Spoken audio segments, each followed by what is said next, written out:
Hey guys, welcome back to the channel. Today we're going to be looking at the Hyper 7 Pro from a company called Hotwav. And if you're like me, a few days ago or a few weeks ago, I had no idea what a Hotwav was. I didn't even know that was a company, much less their product, the Hyper 7 Pro. So we're going to be looking at that today. And the reason I picked that device is this. Bear with me.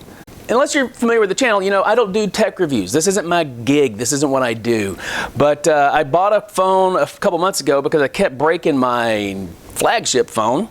So I decided I need to go back to rugged phones. And I was avoiding rugged phones because historically my experience with them, they kind of suck. They're just terrible. They got bad specs. They're ugly. They're whatever.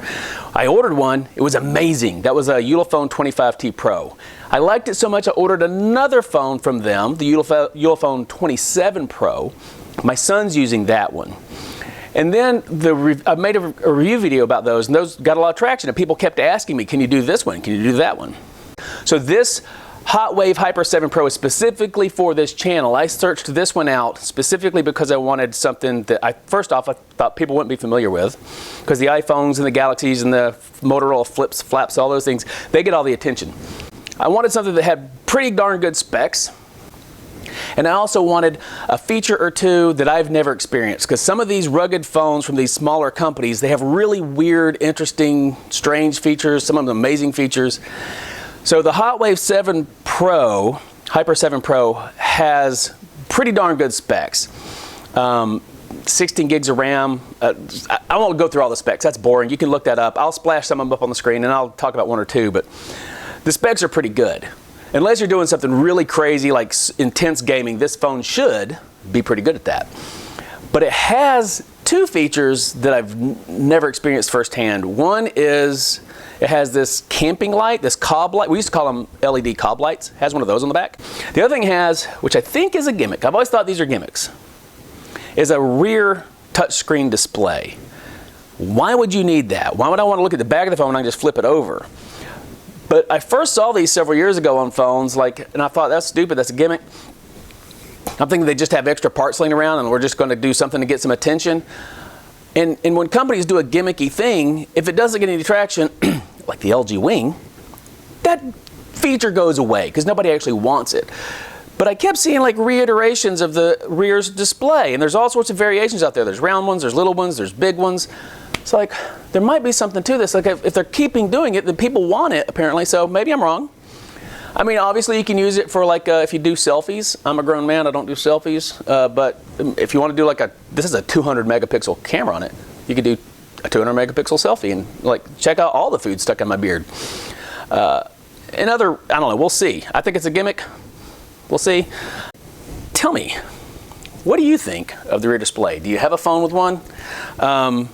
What do you use it for? That way I will know what to look out for, because maybe I'm missing something. And have you ever heard of Hotwav? I hadn't. But it has pretty good specs. So let's go ahead with the unboxing and we'll see what and all's in the box. So let's get on with the unboxing. It is actually quite a good looking box, if you're into that kind of thing. Ooh. Ah.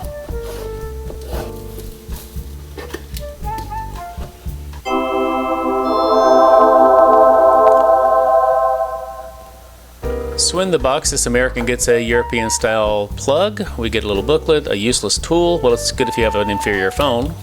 We get wipes for the glass screen protector that we'll see later, A to C tiny cable, and a C to C long cable. Thank you very much. That's kind of nice to have. Then the phone itself, and my friends, oh, it's coming. I could have edited this out.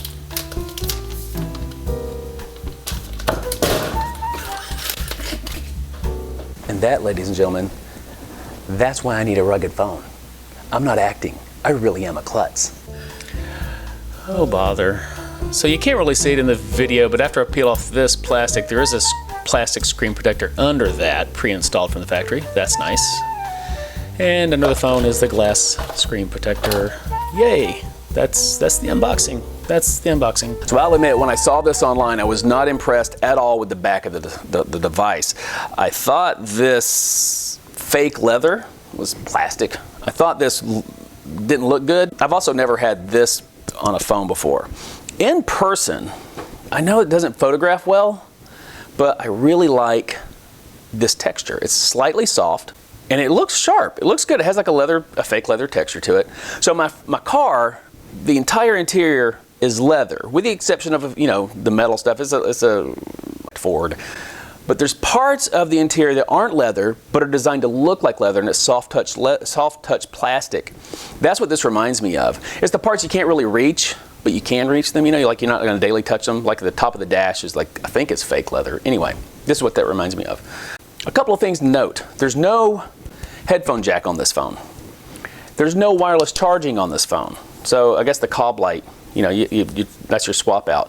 It has a 10,800 milliamp hour battery, 200 megapixel rear camera, and the ring for that camera is really big. That's the, I think it's 24 megapixel night vision camera, so it has infrared blaster. So in pitch black, it should be able to take photos and videos in black and white, but with zero light. Like you go into a closet and close the door, this will light it up, should light it up. I got other phones with that feature. And this tiny little rectangle there, I think it's roughly 1.5 inch diagonal. That's the rear display. Looking around the phone, so it has the SD card slot that you can pull out with your fingernail. You don't need that stupid tool. I don't know why every phone doesn't have that. I couldn't tell this online looking at pictures, but the sides are this kind of blued metal. I guess it's probably painted metal. If that feels nice in the hand, you know, metal always feels a little better than plastic, I think. The corners are, of course, this rubberized plastic to protect it. Now, on other rugged phones I've had, like this Kyocera, that, look, cracked screen. You can see that? So the screen is kind of recessed so that when you put it face down on something, I've mentioned this in other videos, when you put it face down on something, you don't scratch the screen. And the Uliphones are like that. When I opened this, there's no recess, I thought. But actually, if you look real close on the corners are raised up. So you have the flat edges, but you still get the lift if you put it on something perfectly flat, like this chunk of 2x4. Yeah, there's an ever so slight gap in there. And the same thing is true on the back for the camera hump. So that's interesting. So the camera looks like it's perfectly flush, but actually the corners of the camera bump rise up around it to protect it. That's interesting. Continuing our tour, the TF card slot, SIM card slots on one side. You have this raised red textured multifunction button. Underneath is the USB slot. Oh, that feels flimsy. Huh. I mean, the little flap feels sturdy, but the cord holding on there feels dinky. Anyway, we'll see. Fits in there pretty firm. Other side, power button / fingerprint reader. And by God, if you're a company that does this, don't put it under the screen. Even if you figure out how to do that, or you think, don't ever, under the screen is stupid, it's horrible. When I go to pick up the device, it's sitting on a table like this, and I go to pick it up. This is the first time I've like held the phone. I go to pick it up. Look where my finger lands. It's on that button. It's on the power button, on the fingerprint button. And the same thing if it's face down like this, hey, because I have the screen there. If I go to reach for it, your thumb hits the power button. Perfectly located, well done, Hotwav. Never move it to the screen, because if it's face down, I get a notification, I want to unlock the screen, I've got to turn it over and reposition to unlock it. If it's face like this, I have to hit it and then grab it, right? Please leave it on the button. That's perfect. And then the volume rocker, nothing special there. It is a volume rocker. Buttons feel metal. At the top, there's nothing but a little speaker grill and a microphone. So this says it actually has stereo speakers. And yeah, there's a big speaker grill on the bottom and a big speaker grill on the top. It'll be interesting to see how that actually sounds. There's a microphone or a speaker grill right here as well. So we have a speaker here, and looks like an earpiece speaker there. Oh, it has a lanyard loop. There's no lanyard included in the box. Intriguing.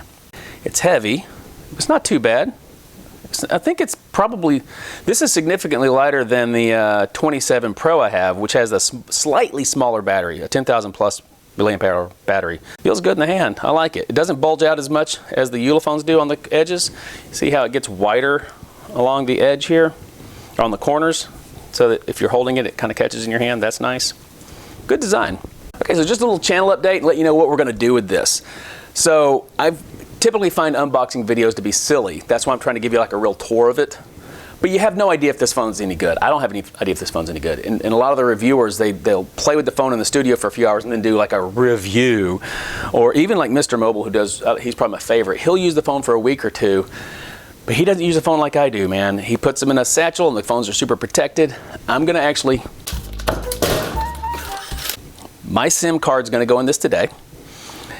And this will be my only phone. Like Mr. Mobile, Michael Fisher, he calls himself Mr. Captain Two Phones is what his tag is on social medias. Captain Two Phones, meaning he has his real phone in one pocket, you know, and the review phone in the other. So if this one doesn't work, he never actually has to depend on it. I'm gonna depend on this phone, this is all I'm gonna have. It will be at least 3 weeks before I start to record my review video. And I tried with the other phones to make the review videos in that algorithm friendly 10 to 20 minute window. There's no way you can actually tell somebody if the phone's any good in 15 minutes. It's not gonna happen. So the video is gonna be long, probably 30 minutes. So this video is the unboxing. Between now and that big video, if there's anything interesting or unique or just something I think you might find interesting, I'll upload a short or two, a couple of shorter format videos.